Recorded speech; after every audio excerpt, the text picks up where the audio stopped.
Hello friends, I am here with another informative video about investing directly in mutual funds और directly into equities।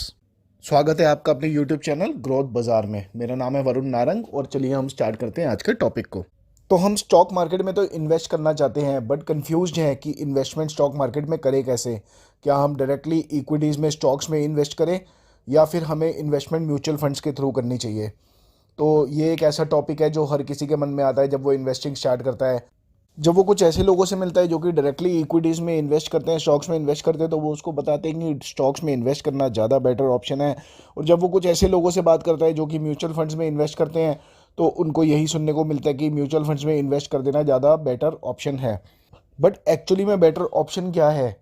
तो it totally depends on you कि वो better option क्या है, आप क्या choose करते हो, आपके क्या सरकमस्टांसिस हैं, आपके पास कितना समय है इन सब चीज़ों को एक्सप्लोर करने का, अपनी इन्वेस्टमेंट्स पे आप कितना ध्यान दे सकते हैं, ये सब आपके ऊपर डिपेंड करता है। तो डिसीजन इज़ योर्स, बट उस डिसीजन को ले कैसे, उसके लिए हमें कुछ फैक्टर्स पे ध्यान देना होगा कि हम क्या करें, डायरेक्टली इन्वेस्टमेंट करें इक्विटीज़ में या फिर म्यूचुअल फंड में इन्वेस्टमेंट करें।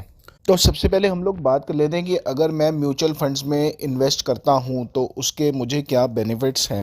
सबसे पहला और सबसे बड़ा बेनिफिट तो आपका ये है कि आपको रेगुलरली मार्केट पे वॉच नहीं रखना पड़ेगा कि आज बाज़ार कहाँ है कहाँ नहीं है, क्योंकि एसआईपीज़ और जो लमसम इन्वेस्टमेंट म्यूचुअल फंड्स में है या इक्विटी की भी जो भी इन्वेस्टमेंट्स जो कि म्यूचुअल फंड आपके बिहाफ पे करता है, it should always be long term. तो लॉन्ग टर्म इन्वेस्टमेंट के लिए जो कि आपने कुछ एक्सपर्ट्स के हाथ में दे रखी है, आपको डेली वॉच रखने की कोई भी ज़रूरत नहीं है। हाँ, फॉर हॉबी और फॉर नॉलेज आप बाज़ार देखिए, रोज़ देखिए, लेकिन अपने पोर्टफोलियो को जो कि आपके म्यूचुअल फंड ने आपके बिहाफ पे इन्वेस्ट किया है उस पे वॉच रखने की आपको डेली लेवल पे कोई भी ज़रूरत नहीं है। क्योंकि इक्विटी को जो लोग शॉर्ट टर्म या मिड टर्म गेम समझते हैं, इक्विटी कभी भी शॉर्ट टर्म और मिड टर्म गेम है ही नहीं। Equity is always for long term. चलिए और कुछ बेनिफिट्स की बात कर लेते हैं और क्या क्या बेनिफिट्स हैं। तो नॉर्मली जो एसेट मैनेजमेंट कंपनीज होती हैं जो इन फंड मैनेजर्स को अपने पास एम्प्लॉयमेंट देती हैं, ये नॉर्मली बहुत स्किल्ड फंड मैनेजर्स होते हैं। तो इतने स्किल्ड होते हैं, इतने क्वालिफाइड होते हैं और इनके पास एक्सपीरियंसेस भी बहुत अच्छे होते हैं बाज़ार को लेके। तो नॉर्मली ये आपके बिहाफ पे जो इन्वेस्टिंग करते हैं वो बहुत अच्छी करते हैं और इनके आप पास्ट रिकॉर्ड्स को भी देख के इन्वेस्टमेंट्स करते हैं। हालांकि पास्ट रिकॉर्ड्स को देख के, पिछली परफॉर्मेंस को देख के ही सिर्फ उन म्यूचुअल फंड्स में इन्वेस्टमेंट नहीं करनी चाहिए। There are many factors to look for कि हमें क्या क्या म्यूचुअल फंड्स में देखना चाहिए इन्वेस्ट करने से पहले। बट अगर हम बेनिफिट्स की बात करें तो म्यूचुअल फंड में बेनिफिट एक बहुत बड़ा ये है कि जो आपके जो फंड मैनेजर है वो बहुत एक्सपीरियंस्ड और वेल क्वालिफाइड होते हैं। तो देयर आर लेस चांसेस कि वो ऐसे स्टॉक्स को उठाएंगे जो कि या तो बायास्ड हैं मार्केट में या फिर फंडामेंटली इतने स्ट्रॉन्ग नहीं है। तो वो ऐसे स्टॉक्स को नॉर्मली फंड मैनेजर सिलेक्ट नहीं करता है। तो ओवरऑल म्यूचुअल फंड एक स्मार्ट इन्वेस्टमेंट कही जा सकती है। जो लोग जॉब करते हैं, सारा दिन बिजी रहते हैं, इनके पास इतना इनफ टाइम भी नहीं होता कि वो आके इन स्टॉक्स में देखें कि फंडामेंटली कौन सी कंपनी ज़्यादा अच्छा परफॉर्म कर रही है, कंपनी के नंबर्स को पढ़े, कंपनी के क्वार्टरली नंबर्स को हमेशा पढ़ता रहे और कंपनी की अपडेट्स लेता रहे। तो ये सब आपको करने की ज़रूरत नहीं है। आपको कौन से स्टॉक्स कितने परसेंट में सिलेक्ट करने हैं, उनका एलोकेशन कैसे करना है, कि अगर आपके पास 100 रुपये है तो 10 रुपये आप कहाँ लगाना चाहते हैं, 20 रुपये आप कहाँ लगाना चाहते हैं, 25 रुपये आप कहाँ लगाना चाहते हैं, ये सब आपके बिहाफ पे फंड मैनेजर ऑलरेडी कर रहा है। तो इससे क्या होगा, आपकी लाइफ में स्ट्रेस नहीं रहेगा। क्योंकि इन्वेस्टमेंट एक ऐसी चीज़ है जो बहुत स्ट्रेस रहता है, आपकी हार्ड अर्न मनी होती है, आपको लगता है कि यार मेरा पैसा कहीं डूब ना जाए, तो आपको उसके लिए बहुत स्ट्रेस लेना पड़ता है। बट अगर आप कुछ म्यूचुअल फंड्स पे जो कि रिलायबल हैं, आपको स्ट्रेस लेने की कोई भी ज़रूरत नहीं पड़ेगी। और सबसे बड़ा फैक्टर एक और है कि अगर मान लो आपको कोई बड़ा शेयर है जो कि एक एक्सपेंसिव शेयर है, मान लीजिए फॉर एग्जांपल मैं देता हूँ कि एक एमआरएफ का शेयर है, आप उसमें इन्वेस्टमेंट करना चाहते हो, बट वो एमआरएफ का एक शेयर ही 1 लाख, 1.25 लाख, 1.5 लाख रुपए का शेयर है। तो आप उसमें, आपकी मान लीजिए इन्वेस्टमेंट छोटी है, आप 10,000 20,000 रुपये इन्वेस्ट करना चाहते हो, तो आप उसका एक शेयर से कम तो बाय कर नहीं सकते। लेकिन आप कोई ऐसा फंड जरूर चूज़ कर सकते हो जिसने एमआरएफ जैसे स्टॉक में इन्वेस्ट कर रखा है। तो आप जब वो फंड चूज़ करते हो, उसमें बाय करते हो उस फंड को, तो आप ऑटोमेटिकली एमआरएफ में भी इन्वेस्टेड हो जाते हो। तो ये भी एक बहुत बड़ा बेनिफिट है म्यूचुअल फंड्स के साथ इन्वेस्टमेंट करने का। और अब थोड़ी बात करते हैं कि डायरेक्टली इक्विटी में इन्वेस्टमेंट करने से क्या होता है।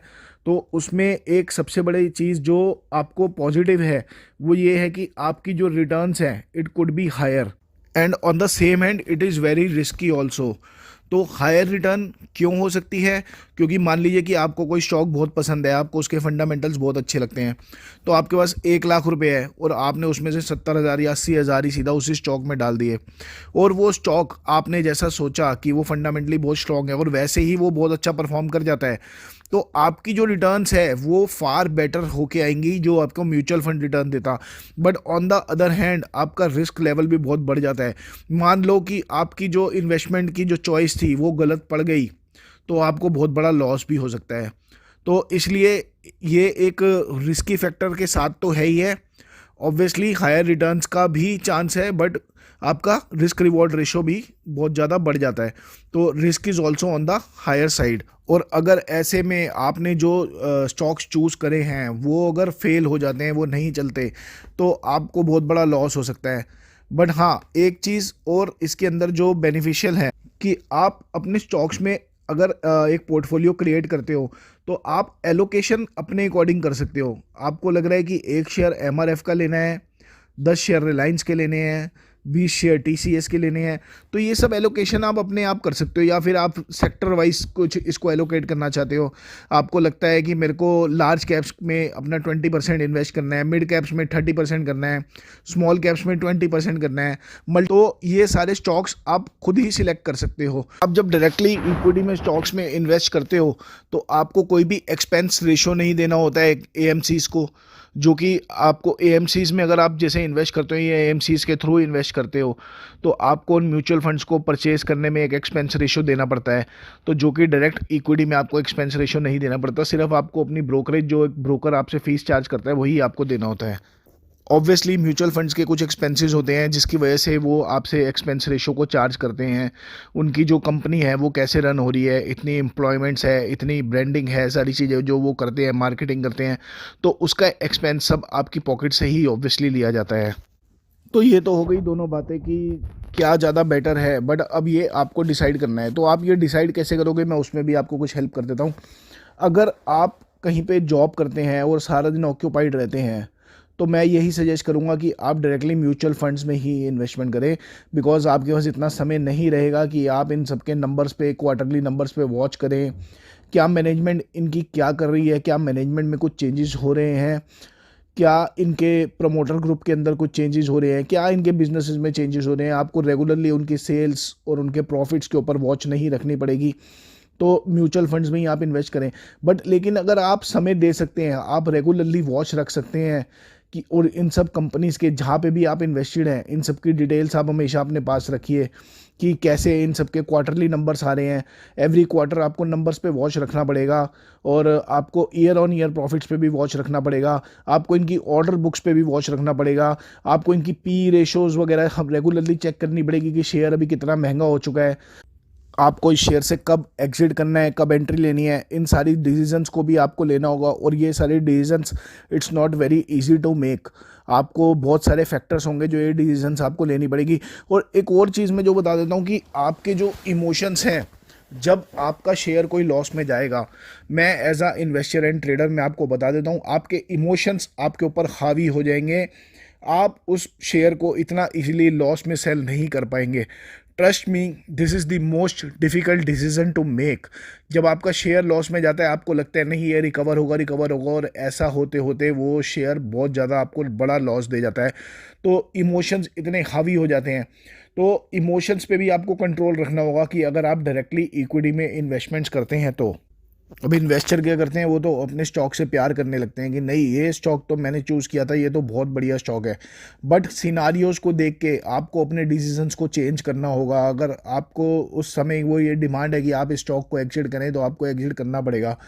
तो दीज आर द फैक्टर्स जिसको आपको सबको वॉच रखना है इन सारी डायरेक्ट इन्वेस्टमेंट्स इक्विटी में और म्यूचुअल फंड में। हाँ, तो ये बात तो सच है कि म्यूचुअल फंड में थोड़ी सी सिरदर्दी कम है, तो आपके लिए अगर आप ऑक्यूपाइड रहते हैं दिन भर में तो बहुत अच्छा रहेगा कि आप म्यूचुअल फंड में इन्वेस्ट कीजिए। तो गाइस, इन्वेस्टमेंट से रिलेटेड कोई भी आपका क्वेश्चन होता है कि आपको म्यूचुअल फंड्स में इन्वेस्ट करना चाहिए या फिर डायरेक्टली स्टॉक्स में इन्वेस्ट करना चाहिए, इसके रिगार्डिंग आपके माइंड में कोई भी क्वेश्चन हो तो आप प्लीज़ कमेंट बॉक्स में क्वेश्चन कीजिए, I will definitely answer on it. और मिलते हैं हमारे नेक्स्ट वीडियो में। तब तक के लिए बाय बाय, और प्लीज़ मेरे चैनल को लाइक और सब्सक्राइब कर दीजिए। Thank you so much guys.